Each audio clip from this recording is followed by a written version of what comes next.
ସକାଳୁ ସକାଳୁ ଦେଖନ୍ତୁ କେତେ ଜୋରରେ ବର୍ଷା ଆଉ ରାସ୍ତାରେ ପୁରା ପାଣି ଛିଡ଼ା ହେଇଛି। ଆଉ ସେଇ ପାଣିରେ ପଶି ମୁଁ ପଳେଇ ଆସିଥିଲି କିଛି ପ୍ରଭୁଙ୍କ ପାଇଁ ତୁଳସୀ ପତ୍ର ନେବା ପାଇଁ। ଜୟ ଜଗନ୍ନାଥ ସାଙ୍ଗମାନେ, ମୁଁ ଆସିଗଲି ଆପଣମାନଙ୍କର ପ୍ରିୟ ରଚନା ଭଉଣୀ ଗୋଟେ ସୁନ୍ଦର ମିନି ବ୍ଲଗ୍ ନେଇ। ଆଉ ମୋ ମିନି ବ୍ଲଗ୍ରେ ଆପଣମାନଙ୍କୁ ସ୍ୱାଗତ କଲି। ଆଶା କରୁଛି ମୋ ମିନି ବ୍ଲଗ୍ଟି ଆପଣମାନଙ୍କୁ ଭଲ ଲାଗିବ।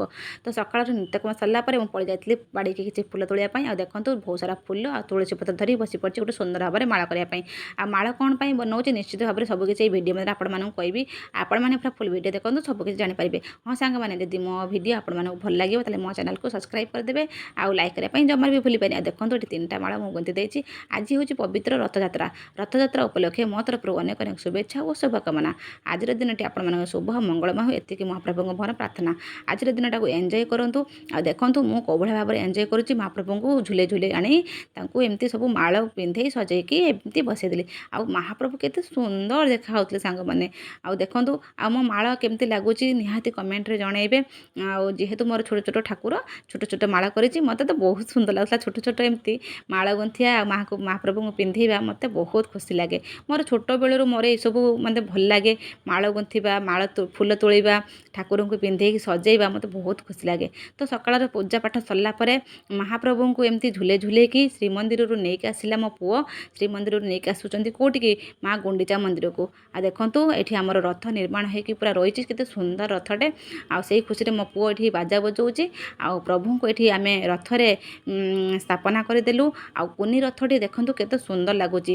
ଆଉ ଏଇଠି ଦେଖନ୍ତୁ ମୋ ପୁଅ କହୁଛି ଜୟ ଜଗନ୍ନାଥ କହି ଦୁଇ ହାତ ଟେକି ଦେଇ ମନ ପ୍ରାଣ ମିଶି ଯାଉ ମହାଯାତ୍ରାରେ ମୋ ଜଗା କାଳିଆରେ, ମୋ ଜଗା କାଳିଆରେ, ମୋ ଜଗା କାଳିଆରେ କାଳିଆରେ।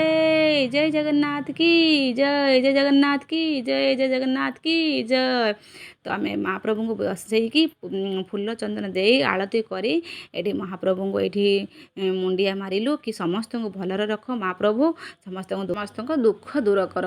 ଆଉ ଦେଖିପାରୁଥିବେ ତାପରେ ଆମେ ରଥ ଟାଣିଲୁ ଏଠି ସମସ୍ତେ ମିଶିକି। ଆଉ ଆମେ ବହୁତ ଖୁସି ହେଉଥିଲୁ। ଆଉ ମୋ ଧନ ସବୁବେଳେ କୁହେ ମାମା ଆଉ ମୁଁ ବି ରଥ ଟାଣିବି, ସବୁ ଯେତେବେଳେ ଟିଭିରେ ଦେଖେ ନା ମାମା ମୁଁ ବି ରଥ ଟାଣିବି, ମୁଁ ବି ରଥ ଟାଣିବି। ସେଥିପାଇଁ ତାର ଏଇ ବର୍ଷ ଫାଷ୍ଟ ରଥ ଆମେ ତା ପାଇଁ ଗୋଟେ କୁନି ରଥ ବନେଇ ଦେଇଥିଲେ, ମାନେ ମୋ ନଣନ୍ଦ ବନେଇ ଦେଇଥିଲେ ଏଇ କୁନି ରଥଟାକୁ। ସିଏ ତ କୁନିଟେ, ତାର କୁନି ରଥଟେ ବନେଇ ଦେଇଥିଲୁ। ସେ ଘରେ ସେଇଟା ଟାଣିକି ବହୁତ ଖୁସି ହେଉଥିଲା। ଆମେ ମଧ୍ୟ ବହୁତ ଖୁସି ହେଲୁ, କାରଣ ଏମିତି ସୌଭାଗ୍ୟ ସମସ୍ତଙ୍କୁ ମିଳିନଥାଏ। ଆଉ ଯାହା ବି ହେଉ ଆମେ ରଥ ଟାଣି ସାରିଲା ପରେ ବାହାରି ପଡ଼ିଥିଲୁ ସନ୍ଧ୍ୟା ଟାଇମ୍ର। ଆମେ ଆମ ଗାଁ ଆଖରେ ସେଠି ଗୋଟେ ରଥ ଟଣାଯାଏ। ଆମେ ପ୍ରତ୍ୟେକ ବର୍ଷ ସେଠିକି ଯାଉ। ଆଉ ଧନ ଶୋଇ ପଡ଼ିଥିଲା। ଆଉ ସିଏ ବି ସକାଳଠୁ ଖାଲି କହୁଛି ମାମା ମୁଁ ପୁରୀ ଯିବି ରଥ ଟାଣିବି, ମାମା ମୁଁ ପୁରୀ ଯିବି ରଥ ଟାଣିବି। ତାକୁ ଆମେ ସେମିତି ବୁଲେଇ ବାଙ୍କେଇକି ମାନେ ସକାଳର ତାକୁ ସେଇ କୁନି ରଥଟା ଦେଇକି ବୁଝେଇ ଦେଇଥିଲୁ। ଆଉ କହିଲୁ କି ଏଇଟା ରଥ ଟାଣ, ଆଉ ଏଇଠି ମହାପ୍ରଭୁଙ୍କୁ ଦର୍ଶନ କର। ଯେଉଁଠି ବି ମନ ଭିତରେ ଭକ୍ତି ଥିବ ନା ସେଇଠି ଜଗାକୁ ଡାକିଦେଲେ ସେ ଦର୍ଶନ ଦିଅନ୍ତି, ସେ ଡାକ ଶୁଣନ୍ତି। ଆଉ ତାକୁ କହିକି ବୁଝେଇ ଦେଇଥିଲୁ। ଫିର ସନ୍ଧ୍ୟାବେଳେ ଯେତେବେଳେ ହେଇଯାଇଛି ତା ମମି ତାକୁ କହିଦେଇଥିଲା, ମାନେ ମୋ ନଣନ୍ଦ, କି ବାଣ ଫୁଟିଲେ ସନ୍ଧ୍ୟାବେଳେ ସେ ଠାକୁର ବାହାରିବେ। ଆଉ ଯେମିତି ସେ ସନ୍ଧ୍ୟାବେଳେ ଶୁଣିଛି ବାଣ ଫୁଟିଲାଣି ଠାକୁର ବାହାରୁଛି, ସେମିତି ସେ କହିଲା କି ମାମା ମୁଁ ବି ଯିବି ପୁରୀ ଯିବି ରଖେଇ ଦେଲାନି। ସେଥିପାଇଁ ଆମେ ସନ୍ଧ୍ୟାବେଳେ ବାହାରିଲୁ କି ହଉ ପାଖରେ ଗୋଟେ ଆମର ସେଠି ରଥ ଟଣାଯାଏ, ଚାଲନ୍ତୁ ନା ସେଇଠି ଯିବା, ତାକୁ ବୁଲେଇକି ନେଇ ଆସିବା। ଆଉ ଫଟାଫଟ ଆମେ ବାହାରିକି ପଳେଇ ଆସିଥିଲୁ ବୁଲିବା ପାଇଁ। ଆଉ ଦେଖନ୍ତୁ ଆସିକି ଫାଇନାଲି ଆମେ ଆସିକି ପହଞ୍ଚିଲା ବେଳକୁ ଆମର ଟିକେ ଲେଟ୍ ହେଇଥିଲା। ରଥ ଟଣା ଦେଖିପାରିଲୁନି, କିନ୍ତୁ ମହାପ୍ରଭୁ ଆସିକି ଗୁଣ୍ଡିଚା ମନ୍ଦିରରେ ପହଞ୍ଚି ଯାଇଥିଲେ। ମା ଗୁଣ୍ଡିଚା ମନ୍ଦିରରେ ଏଠି ଦେଖନ୍ତୁ ପ୍ରଭୁଙ୍କୁ ଏଠି ଝୁଲଉଛନ୍ତି, ରଥରେ ନେଇ ବସେଇବେ। ମାନେ ରଥ ଟଣା ସରିଲାଣି, ବାସ୍ ଗୁଣ୍ଡିଚା ମନ୍ଦିରରେ ସେଇଠି ମନ୍ଦିର ପାଖରେ ଗୋଟେ ରଥ ଅଛି, ସେଇଠି ଭୋଗ ଆରାଗ କରିବା ପାଇଁ ସେଇଠି ବସିଥିଲେ। ଏଇଟା ହେଉଛି ଗୁଣ୍ଡିଚା ମନ୍ଦିର ପାଖରେ ଏଇ ରଥଟା, ସେଇଠି ମହାପ୍ରଭୁଙ୍କୁ ବସା ହେଲା। ଏଇଠି ଦେଖନ୍ତୁ କେତେ ସୁନ୍ଦର ଭାବରେ ସଜେଇକି ରଥ ଉପରେ ମହାପ୍ରଭୁଙ୍କୁ ବସେଇ ଦେଇଛନ୍ତି। ଆଉ ଜଗତର ନାଥ ଜଗନ୍ନାଥ ମହାପ୍ରଭୁ କୋଟି କୋଟି ଭକ୍ତଙ୍କ ଭିଡ଼ରେ ଦେଖନ୍ତୁ କେତେ ସୁନ୍ଦର ଦେଖାଯାଉଛନ୍ତି। ଆଉ ଏଇଭଳିଆ ସବୁ ଦୃଶ୍ୟକୁ ଦେଖିବା ପାଇଁ ବହୁତ ବାଟରୁ ଆମେ ଆସିଥିଲୁ ଚାଲି ଚାଲିକି। ସନ୍ଧ୍ୟା ହେଇଥିଲା, ବହୁତ ସମୟ ଆମକୁ ଲାଗିଥିଲା। ଆଉ କେହି ଆସିନଥିଲେ, ମୋ ବଡ଼ ନଣନ୍ଦ, ମୁଁ, ମୋ ପୁଅ।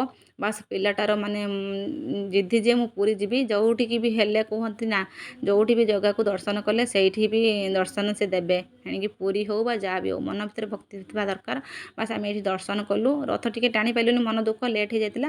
ଆଉ ରଥ ଦେଖି ସାରିଲା ପରେ ଏଇଟା ଦେଖନ୍ତୁ ମା ଗୁଣ୍ଡିଚା ମନ୍ଦିର, ଏଇଟା ନୂଆ ବନା ହେଉଛି ଏବେ। ଆଗରୁ ଥିଲା ଭିତରେ ଛୋଟ ମନ୍ଦିରଟା, ଏବେ ନୂଆ ବନା ହେଉଛି। ମନ୍ଦିରର ଆମେ ଦେଖି ମାନେ ମନ୍ଦିର ଦେଖିକି ବହୁତ ଖୁସି ହେଲୁ। ଆଉ ଏଇଠି ଦେଖନ୍ତୁ ସାଙ୍ଗମାନେ, ଏଇଠି ଫେମସ୍, ଏଇ ଜାଗାର ଫେମସ୍ ଏଇଟା ହେଲା, ଏଇଠିକି ଆସିନେ ଏଇ ଗୋଟେ ଦିନରେ ଏଇଠି ପାମ୍ପଡ଼ ଭଜା ହୁଏ। ଏଇଠି ପାମ୍ପଡ଼ ଖିଆ କ'ଣ କହୁଥିଲେ, ମୁଁ ଶୁଣିଥିଲି ପାମ୍ପଡ଼ ଖିଆ ଠାକୁର, ସେଥିପାଇଁ ଏଇଠି ସବୁ ପାମ୍ପଡ଼ ଏଇଠି ଫେମସ୍। ଆମେ ଏଇଠି ଠାକୁର ଦର୍ଶନ କରିସାରିଲା ପରେ ଆମେ ଏଇଠି ପାମ୍ପଡ଼ ଖାଇଥିଲୁ। ଆଉ ଦେଖନ୍ତୁ କେତେ ବଡ଼ ବଡ଼ ପାମ୍ପଡ଼, ଆଉ ପାମ୍ପଡ଼ ବେଲୁନ୍ ଧରିକି ଆସିଲୁ। ଆଉ ଧନ ତାର ବେଲୁନ୍ ନେଇକି ଆସିଲା ସାଙ୍ଗେ ସାଙ୍ଗେ ତାର ବେଲୁନ୍ଟା ଫାଟି ଯାଇଥିଲା। ପୁଣି ଗୋଟେ ତାକୁ ତା ମମି କିଣିଦେଲେ ଦେଖନ୍ତୁ। ଆଉ ତା ମନ ବହୁତ ଦୁଃଖ ଥିଲା, ତାର ବଡ଼ ବେଲୁନ୍ଟା ଫାଟିଗଲା।